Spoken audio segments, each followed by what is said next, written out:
La troisième édition de Poto Poto Challenge a une fois de plus offert à Batinière-et-Sil et aux organisateurs de cette activité sportive et culturelle une tribune pour mettre en lumière les nombreuses difficultés qui perturbent la tranquillité des habitants insulaires de cette localité. Eli Emmanuel Manga, président et chargé des affaires et du partenariat de Manga Worldwide International Intercultural Services, partenaire de Ebissa Event, dans le cadre du Batinière Poto Poto Challenge. Les défis, je pense, c'est l'accès. Pour accéder, c'est accidenté pour venir. Par voie routière, la voie n'est plus accessible. Elle existait avant. Moi, en tant que jeune, depuis longtemps enfant, j'ai eu à marcher dessus. Et présentement, elle n'existe pas. Et c'est pourquoi, d'ailleurs, il y a intérêt que le ministère vienne et constate et écoute les populations elles-mêmes pour pouvoir prendre des actions pour accompagner. L'autre chose aussi, c'est par voie de pirogue. Et par rapport à la pirogue, je me dis qu'ils peuvent avoir un petit embarcadère ou débarcadère parce que ça peut faire accès à Badiat facilement. Et maintenant, quand les voies sont faites, puisque c'est des moyens de communication, ça peut permettre à la pêche, à la pisciculture, à l'apiculture de pouvoir mieux se développer parce qu'il y a des moyens d'écoulement de produits. Alors peut-être aussi avec des pirogues à moteur qui puissent permettre le déplacement.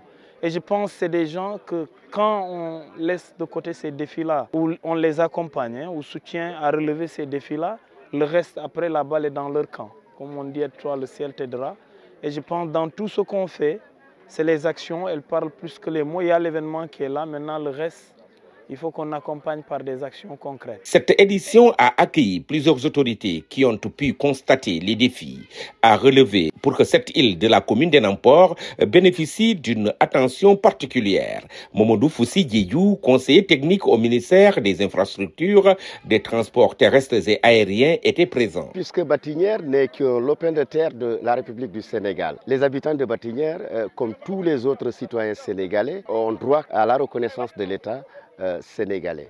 Et donc, dans sa nouvelle vision Sénégal 2050, les nouvelles autorités ont inscrit la reconquête de la dignité du citoyen sénégalais par l'entreprise alors d'activités génératrices de revenus et qui puissent permettre d'accéder à une souveraineté alimentaire, une souveraineté civile et citoyenne.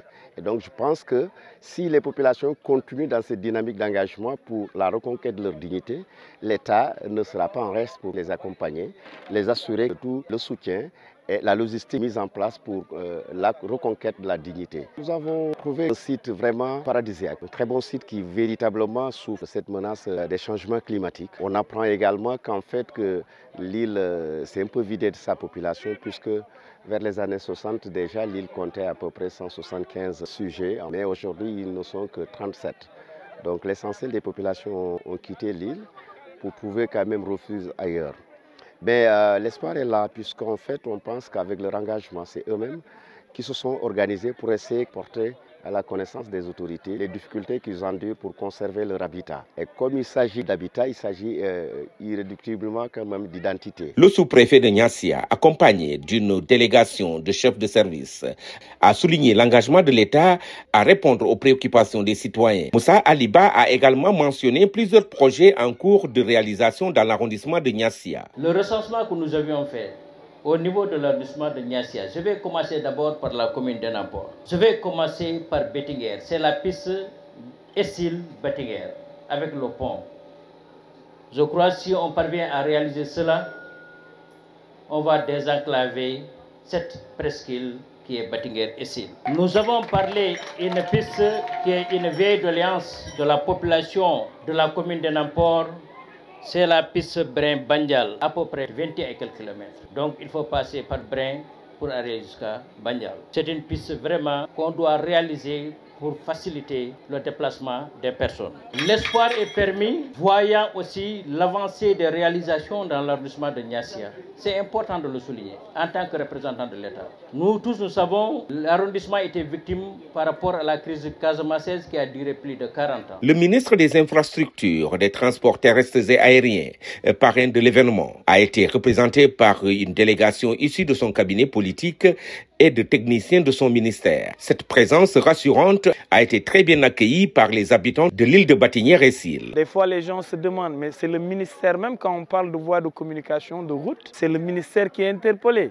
Donc il faut saluer la représentation du ministère parce qu'il y a eu plusieurs directions, bien entendu, qui sont présentées, et spécialement celle-même qui est chargée de ça. Cette direction-là veut aller sur le terrain, visiter pour voir, pour l'une des pistes qui peut amener à débarcader, voir un peu c'est quoi le diagnostic sur place, ensuite évaluer les coûts et pour pouvoir faire un travail. Donc il est bien toujours d'avoir au moins cette observation en premier qui permette de dire voilà, le besoin maintenant c'est ceci et après aller à la solution.